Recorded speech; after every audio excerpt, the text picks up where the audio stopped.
Bom, retomando. Nesse tema, por exemplo, o voto impresso, o que o Barroso fez?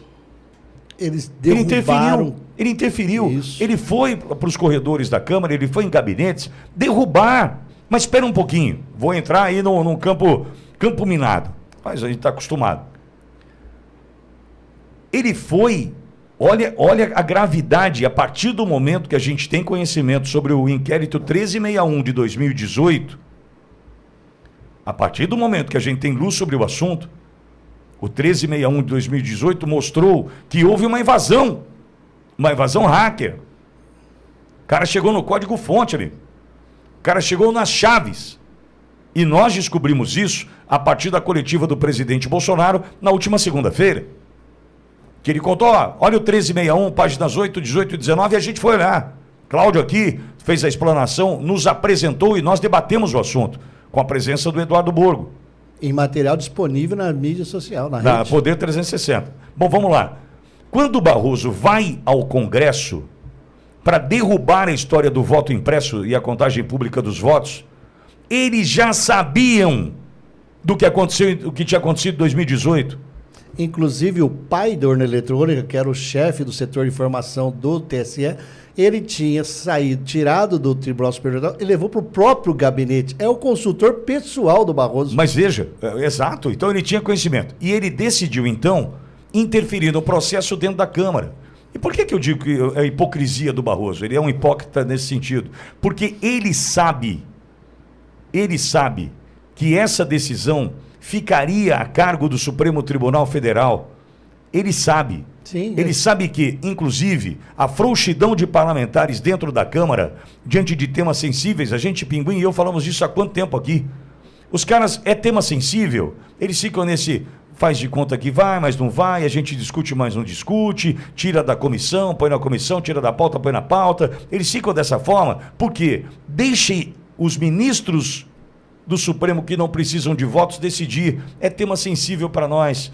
A gente vai ter que decidir sobre aborto. Não, deixa o Supremo decidir, porque eles não precisam de votos. Eles apanham, entre aspas, né, nas redes sociais, da sociedade, enfim, mas eles não precisam de votos. E vão ali até os 75 anos. Já nós precisamos de votos, então a gente não discute. A gente não pode ficar discutindo esses temas. Deixa eles mandar no Brasil. Exato, é cômodo, Cláudio. Eu só quero meu voto, meu dinheiro, meus acordos, minhas negociadas. É cômodo. Então, assim, o Barroso diz isso sabendo que o fim era esse, Cláudio. Olha, eu chamo a atenção que é tão triste ver como eles usam de desinformação. Os ministros do Supremo produzem desinformação. Ou eles provocam desordem informacional. Eu estou usando conceitos que eles trouxeram para o Brasil, tá bom? Brasileiros, vamos falar de um assunto que todos vocês conhecem muito bem e falam quase todas as semanas. Chama salário mínimo. No artigo 7º da Constituição está escrito: são direitos dos trabalhadores urbanos e rurais, dentre outros, que visem melhoria da condição social. O inciso 4º, olha lá, Alexandre Pitoli, o João, não sei nem se ele conhece isso, que ele é tão novo, né? Salário mínimo, olha o conceito do salário mínimo na Constituição brasileira. Fixado em lei, nacionalmente unificado, capaz de atender às suas necessidades vitais básicas e as de sua família, com moradia, alimentação, educação, saúde, lazer, vestuário, higiene, transporte e previdência social. Salário 10 pau. Com reajustes periódicos que lhe preservem o poder aquisitivo, sendo vedada sua vinculação para qualquer fim. O Haddad já diminuiu em 6 conto o aumento do ano que vem. João, você nasceu antes ou depois do dia 3 de outubro de 1988? Depois. O João? É. Muito depois. Bem depois. Bem depois, João? Bem depois. Sabia que antes de você nascer, a Constituição Brasileira, artigo 7... A promulgação é 5 de outubro de 88. A Constituição de 88, antes de você nascer, no artigo 7º, inciso 4º, ela já estabelecia que o salário mínimo tem que garantir moradia, educação, higiene. Você sabia que o salário mínimo tem que garantir isso, João? Não sabia. Agora eu pergunto para você, João, cidadão nascido depois da Constituição, ao longo da tua vida, você alguma vez ouviu falar que o salário mínimo poderia e deveria cobrir isso tudo? Olha, Cláudio, não. Não. Então eu pergunto ao brasileiro, vocês acham que o ministro Luiz Barroso que os ministros do Supremo Tribunal Federal não podiam, por exemplo, em vez de querer censurar o cidadão, ter feito isso há quantos anos? Já fazem 25, 27 anos que tem Constituição. O salário mínimo até hoje não obedece à Constituição. Eles não fazem a lei conforme a lei precisa. O Congresso demorou para fazer, o Executivo demorou para fazer. Não, eles querem censurar a sociedade. Mas não entendi onde você quer chegar. Eu quero chegar que há 27 anos nós temos uma Constituição mandando o salário mínimo ter um valor. E por que eles não fizeram até hoje uma discussão sobre isso? Por que os partidos de esquerda, por exemplo, não entraram com uma ação sobre isso? Ninguém faz nada sobre isso, Alexandre Pitoli. Mas para discutir censura, ele alega que o Congresso demorou? Não, pera, 27 não. A Constituição tem 36. Deixa eu calcular de novo. Você é professor de geografia, não é professor de matemática. 36, né? 36. Não, você está falando da Constituição. Então você está falando da Constituição que eles não defendem o que está lá, é isso? Tem uma regra que não é seguida. Eu queria entender a analogia que você fez. Sim. A regra da Constituição passou 36 anos, ninguém segue essa regra. Entendi. O Brasil não obedece essa regra. Eu quero ver o ministro falar assim, já passou muito tempo sem o Congresso decidir. Porque como assim passou um tempo razoável sem o Congresso decidir? Como é que o ministro fala isso? A Constituição está cheia de buracos que nunca foram regulamentados. Entendi. A Constituição ficou sem discutir o artigo sobre juros do artigo 192, porque o ministro Supremo fez carga e ficou 10 anos com isso. Então, não é um tempo razoável. Para tempo razoável, existe um processo chamado ação de inconstitucionalidade por omissão. Que eles fizeram isso agora e o Tribunal Superior Eleitoral vai decidir quantos deputados vai ter federais, vai ter por estado, porque eles decidiram isso numa ação por omissão. Então, é uma manipulação, uma desinformação. Eles manipulam verdade com falsa verdade e com mentira para fazer o povo acreditar no discurso que eles querem de implantar essa censura no Brasil. Leandro, ao mesmo tempo, você entende que o Congresso frouxo, do ponto de vista de tomar decisão, de buscar, de discutir, de enfrentar o que tem que ser enfrentado, acaba terceirizando para o Supremo essas questões?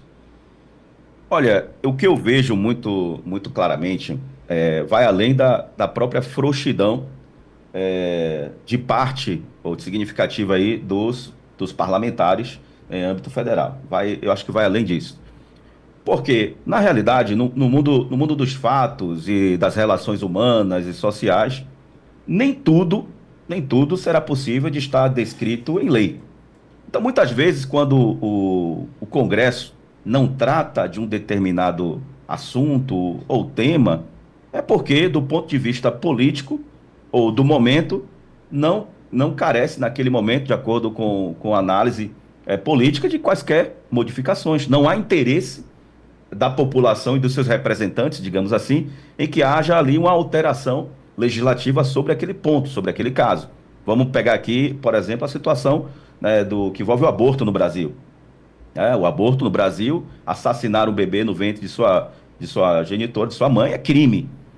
E há necessidade de alguma alteração nesse sentido, para flexibilizar ou para permitir que os bebês venham a ser assassinados no ventre de suas mães, até o 9º mês ou até a 28ª semana, enfim, como se discutiu recentemente, ou vem se discutindo. Então, assim, muitas vezes a inércia do legislativo é apenas porque não se vê, naquele momento, um cenário político e social para qualquer alteração, e muitas vezes a lei ela já contempla, pegando aqui o exemplo do aborto, já contempla de que aborto é crime. Assassinar um feto no ventre de sua mãe é crime. Mas o que acontece? O STF, eles não estão muito preocupados com essa questão da inércia ou da ação do legislativo. Nós, inclusive, tratamos aqui do tema que envolve o voto impresso. O voto impresso, o legislativo agiu para trazer uma maior segurança e transparência ao nosso sistema eleitoral. Ou seja, é para ser inerte ou é para agir? Ou seja, tudo é o que é interesse da Suprema Corte para impor a sua vontade. Leandro, vou te interromper e vou te passar de volta já. Então eu já entendi. Eu estou falando sério. Eu acabei de entender o seguinte.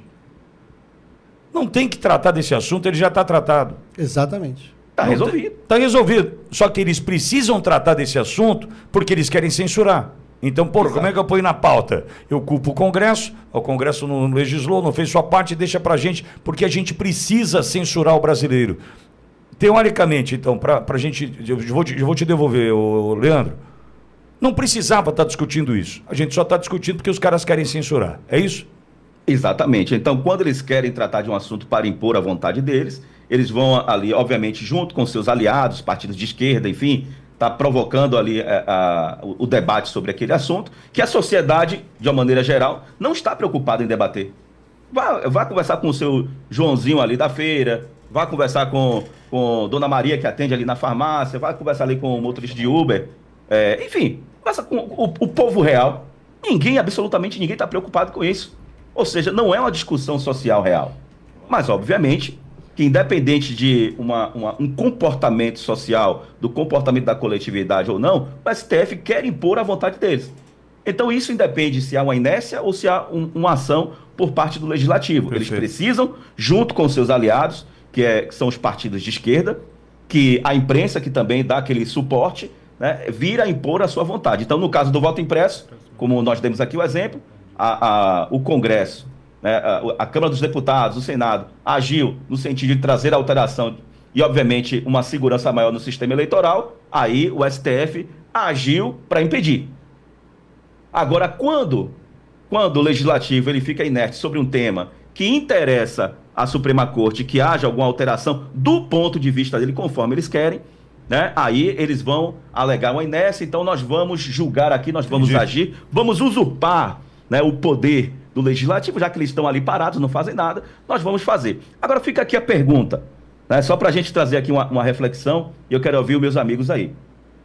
E se o Legislativo agisse, nesse caso das plataformas, e trouxesse uma maior liberdade ainda para nós, e fosse exatamente ao contrário do que quer o STF? O que é que os ministros togados fariam?